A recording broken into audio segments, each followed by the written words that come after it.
Hi friends, this is activity 4 for math. Your learning goal is to finish a pattern.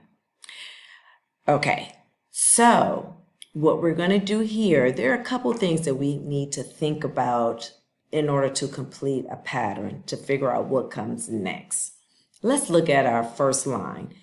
Each object is going to represent, say, a letter. So we have a deck of cards, granola bar, and a bar of soap. So we're going to call the cards A, the granola bar, B, soap, C. Okay, so we have A, B, C, and it's repeating itself. A, B, oh, what comes next? C. So we're going to cut out the picture that represents C, which is what? The bar of soap. So A, B, C, A, B, C. Okay, let's try the next line, and then I'm going to let you do the rest.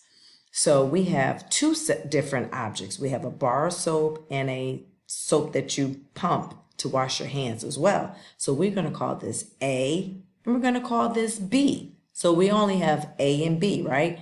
A, B, B. Oh, that's a pattern. A, B, B. A, what's next?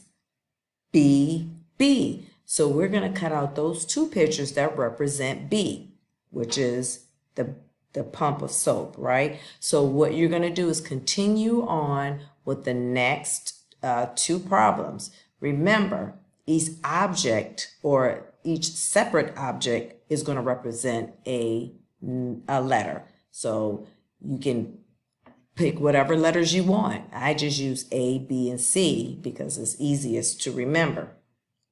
And then you're just going to complete each pattern by finding the picture, cutting it out, and completing it by gluing them in the box.